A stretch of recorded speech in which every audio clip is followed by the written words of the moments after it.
Hi everyone, it's great to see you. Today I'm going to be giving you a tour of the Coleus in my garden. Coleus in window boxes, in the ground, and in planters. You can never have enough. So the first Coleus that we're going to look at are back here by the shed, and you can tell that this is a really shady spot. The Coleus, however, love this, and this is my third year planting them back here. So if we take a look, I tried to do all different types of Coleus through here, quite a variety, and the majority of them have some type of deeper color to them, more of a maroon color. And most of these seeds that I grew, and I started all of these from seeds, came from Jim's Holiest of Coleus, and he gave us a tour of his Coleus last week, so I hope you had a chance to check out his channel. Hi there, Jim. And he puts his seeds up for sale on eBay. If you're following him, he'll let you know when they become available. And wow, you get a ton of seeds and a ton of varieties here. So if we take a look at some of these have real mottled leaves. I believe this is a Christmas candy, but a lot of them have this real fuzzy, velvety texture to them, which I think is just so gorgeous. There's a variety called Mosaic. This might be Mosaic here, which I love. I think this is my first year with that type. And they also have a huge variety of leaf sizes. So we have some Coleus that have these really big leaf sizes. This, I believe, is Saturn with these beautiful lime green speckles in them. And your Kong varieties, which usually have the color down the center here, those get really large leaves too.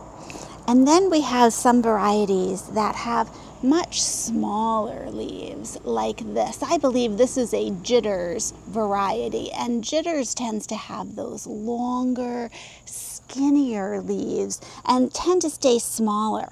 But by grouping them all together here, I just feel like we have so many layers as we go through. Now, as we move back, here's another type of Jitters where we have that long, thin leaf. The cool thing getting seeds from Jim is that, he's collecting his own seeds. So sometimes you get some interesting crosses of different types of your Coleus here, which I just love. Take a look at this one over here. I love how there's this little red speckle over all of these leaves. Now, one thing that I've been trying to do this year is to go through, and if I see a leaf that's gotten damaged, I've been grooming them more so they stay better looking. And once in a while something will eat a leaf, and you can just pluck off any that aren't looking their best so that your Coleus are all looking fabulous. The other thing that you might want to do with your Coleus is if you see a Coleus that starts to send up a flower, it's going to seed. And some varieties tend to send these up earlier in the year than others. Now, you have a choice. You can let them go to seed. Hummingbirds do like these blossoms. I like to wait till closer to fall to let them go to seed. So when I see them send up the stalk, I just pick that off and I'll let it flower later on. So anytime you see that, you can just go in, pick those off, and they'll send up more leaves then. Now I have one big hydrangea here, and you're going to notice that as I get into deeper shade, my Coleus don't do as well. Back here, they're smaller, but the reason these are really small is that there is a hole for our groundhog here, and the groundhog kept sitting on them, believe it or not. So they're still alive. I figure that's pretty good considering that the groundhog thought this was just a comfy place for him to hang out. Let me show you this particular Coleus. This is one Coleus that I purchase every year. I haven't been able to find it in seeds. This is neon green, and it does really well. It gets a little taller than a lot of the Coleus that I have, so it's good for the back of things. And then as we keep going, I have a planter here. Coleus do great in planters. This is the first year that I've added this real tall, this is going to be red twig dogwood. So it's a perennial. It's going to have red twigs in the fall, but I put some Coleus to sort of fill in here. And isn't this pretty with the lime green and then that darker color? You just want to pat these. Now, because they're so velvety like this, the rabbits do not eat them. So Coleus are great if you have rabbit trouble. Sometimes the bunnies will come in and pull off some of the leaves or sort of take a little nibble, but they don't eat it down like the rest of my plants that they love so much. Coleus also are great to pair with your ferns because your ferns really like the shade too, and I just think that combination is great. Let's take a look up at the window boxes here. Oh my goodness, love these window boxes. So in the back here, we have the Proven Winners Mini Me Chartreuse. And when I planted them, they were probably about this tall. They're just beautiful, filling in fabulously. Coleus do like to be watered, like most plants, and having these on drip has been great, but I think these are doing well in the shade. They just look bountiful the way I love the window boxes to look. I love how you can situate flowers underneath your Coleus too to spill over. So this Broalia and the tuberous begonias do that, while my nice chartreuse Coleus here is just so full. And over here we have another pairing with the hydrangea and the Coleus. So your macrophylla hydrangea, which also are more of a part shade plant, look fabulous with Coleus. I particularly like this pistachio one with the pink coming through. It picks up the pinks that are in the Coleus. What a great pairing here. A lot of times we're thinking of these plants that are really going to make the others next to them shine, and I think Coleus do that. They can really highlight so many of your plants, and pistachio is always a favorite. Let's take a look at some of the Coleus that are in planters.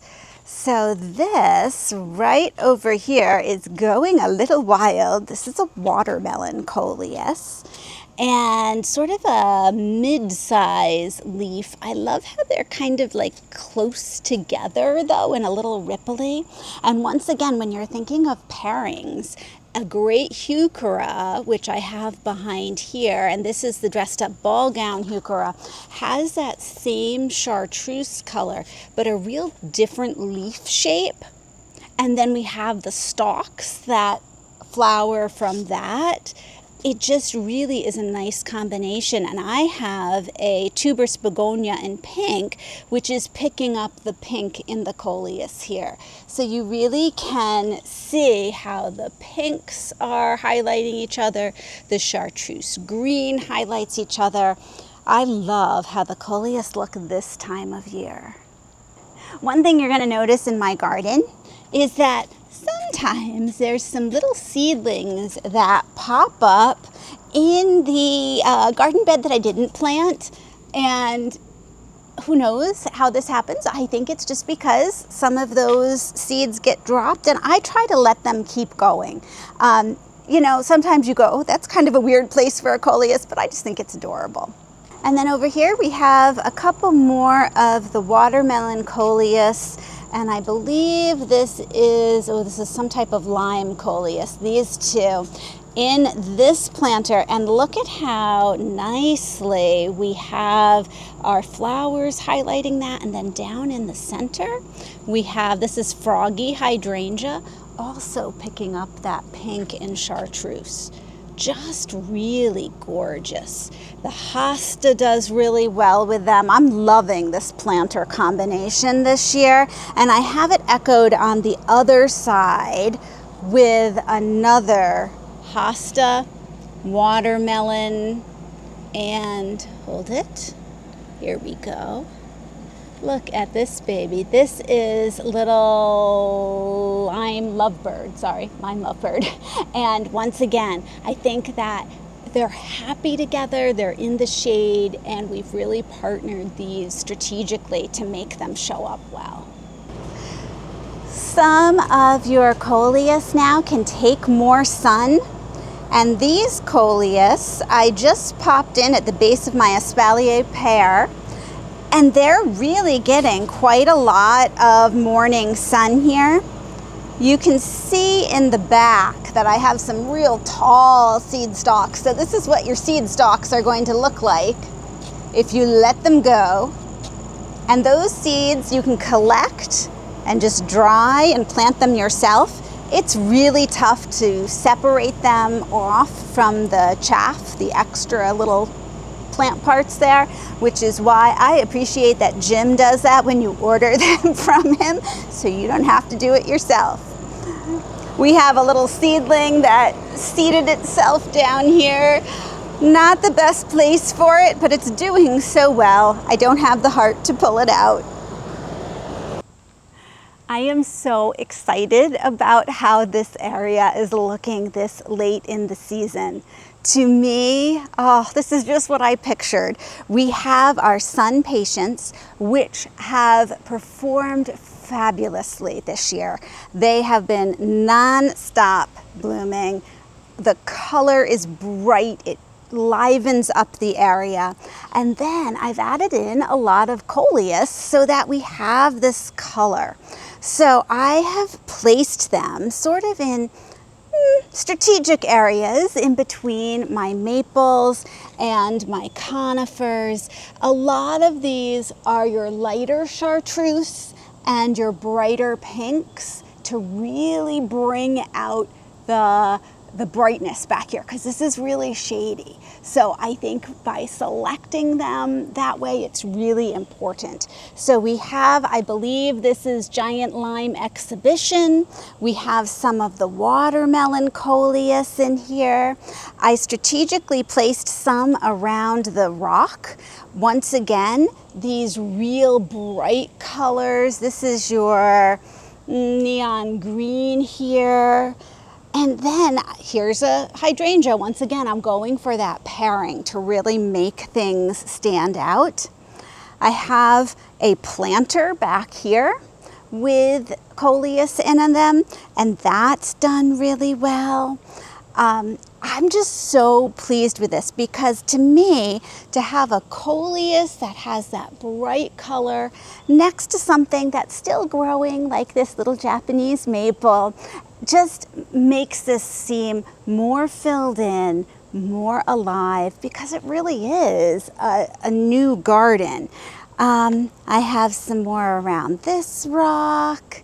And then way over here, oh my goodness, this is a huge Coleus. Once again, I think this is the Giant Lime Exhibition.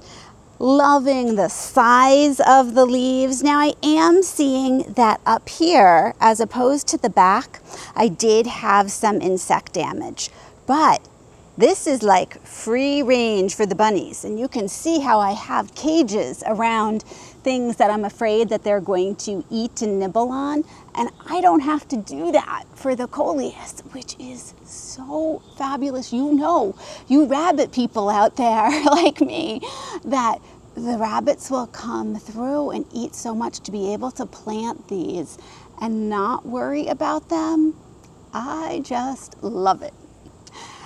And for those of you who are wondering, so which Coleus should I get that the rabbits won't eat? Really, they are not interested in any of the Coleus. Coleus themselves are toxic. So if you have pets like I do with my cats and I start the seeds inside, I don't let them near the Coleus.